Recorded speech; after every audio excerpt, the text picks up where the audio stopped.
Hey dolls, welcome back to your Royal BFF, the People's Duchess. Hope you're having a wonderful weekend. So, for those of you who have long said that Karen Middleton has no friends, I submit to you Exhibit A, Emma Sale. Now, we haven't talked about Emma on this channel as like a standalone topic, but we have mentioned her in the past because she has come up under police investigation for some crazy stuff that she was tweeting or posting on Facebook, I should say, and we'll get into that.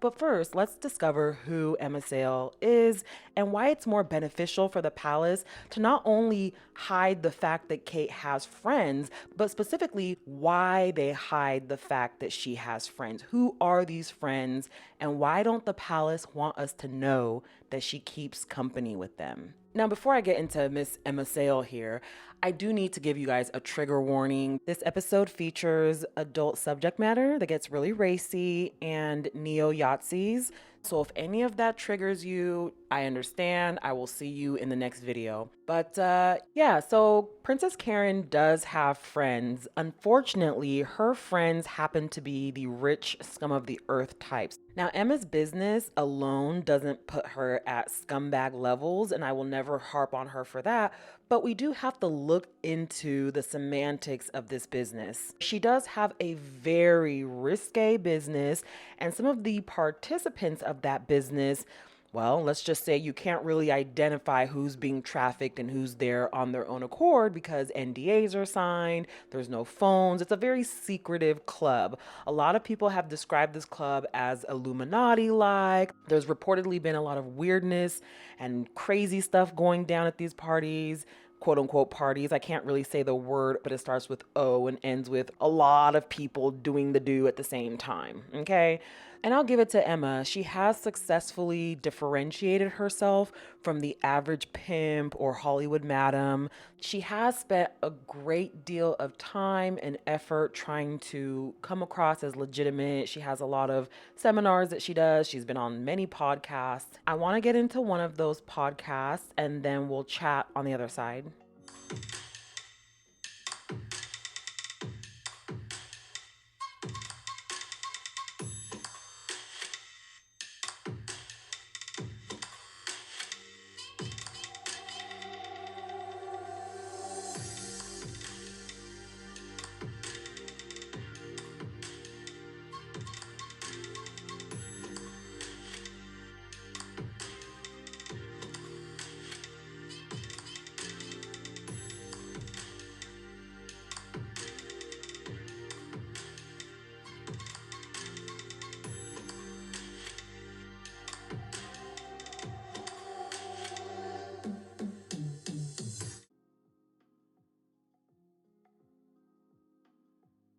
Today, I have a very special guest joining me on the sofa. It's the founder of Killing Kittens, an all-round female entrepreneur, Emma Sale.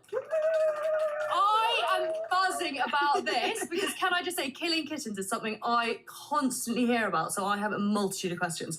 But can we just start from the very beginning, how you started, how it all came around? Do you know, it kind of started when I was tiny in if boys can do it, why can't I do it? Yeah. And that kind of fueled a fire that was just there, burning my childhood. Like, you know, the rage of, if someone said you can't do it, I'm like, watch me. Yeah. And boys do that, I'll be like, well, watch me do it. And girls are going to do it too. And sort of went into the dating, and the hormones kicked in, and, you know, late teens and early 20s. And then it was like, well, hang on a minute, why can boys sleep around and do what they want sexually, and we're filled with all this shame and judgment, and, you know, God forbid that we kiss a stranger on a night out. And I remember at university, it's so you could do everything but. Yeah. So, you know, you could do everything but actual having sex, and then you were fine, and then you were a good girl. You know, it's crazy the amount of blowjobs that were given because you couldn't have actual sex. Which, can I be honest with you, I borderline think blowjobs worse than sex. Like, I look at it now, yes. Yeah. It is. Like, that's way more personal. Yeah. But it was that whole, you know, you can't add actual punch of sex, the shame, and, you know, you're a slut, and, you know, the judgment on that. So, early 20s, I just sort of was seeing that and actually quite insecure in myself and didn't want to be naked in bright light. But was out and about with quite a sort of well-known posse in London who these women were sort of 10 years older than me, and they were in the media for their like swinging and swapping and sleeping with other women and just not caring. They were amazing. And we were all at a wedding in Ibiza, and someone who hadn't been to the wedding phoned in and said, "Are you lot just sat around killing kittens at the moment?" This is, and we had this whole conversation that, you know, it's cyber slang for every time you masturbate, God kills a kitten. So killing kittens is like just you know, wanking. And I was like, yeah, that's it. I love the, you know, the word killing kittens. You know, in my head it was KK, and I just went, okay, I want to create a world I wished I lived in. That was the opposite of the norm, where women could explore their sexuality online and offline, and ask questions and not be judged, and be the ones with the power and in control. So started as like the small mass parties. No, it's fascinating. Yeah. I 100% agree though. God, she is so hard on the eyes. That podcast episode should have been audio only. I don't even know how she's successful in this particular field when I'd imagine her partners have to put a paper bag over her head just to get through it. The beauty standards out there are just hilarious to me. Y'all were saying Rose was cute too, and she looks like a Hills Have Eyes version of Khate. So I don't know, but that's neither here nor there. And look, just to reiterate, I don't have a problem with Emma's business. I don't have a problem with women exploring themselves in that way. If this is your cup of Earl Grey, then this is your cup of Earl Grey. Who am I to knock what you like? My issue is more or less because Princess Karen has been known to attend these parties, and they want to make it seem like they're just these perfect salt of the earth people, when really there's a ton of hedonism and debauchery going on behind closed doors. Y'all remember when I told you that Bill and Kathy's marriage survived on the S&M of it all? Yeah, this is how I know. I've known about Emma Sale for years now, not because of this sextrapreneur business, as she calls it, but because she is a rabid xenophobe and racist twat underneath it all.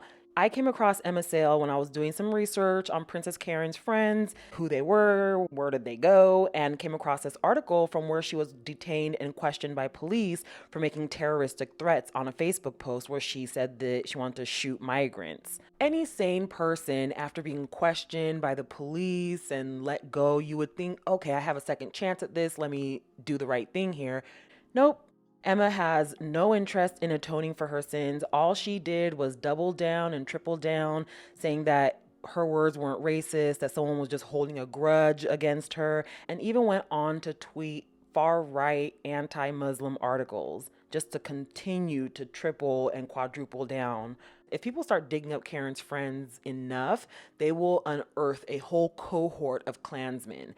That's why they don't want you to know that she has friends. That's why they would prefer people to think that she's so isolated and so on her own, because these are the company that she keeps. These trailer trash people wrapped in Gucci are the company that she keeps. So of course, Kensington Palace is doing everything they can to keep these friends in the shadows and out of the news. If more people knew about Emma Sale and other friends of hers that are just as dastardly, you would be able to put together a complete picture of the type of person that Princess Karen is. And yeah, she's never beating those racism allegations. Ever. But that's just my thought. Let me know what you guys think in the comments. Like, share, subscribe, buy me a coffee, join the membership, follow me on my other socials. Have a wonderful rest of your weekend. Please be safe out there. Be kind to yourselves. And until next time, bye for now.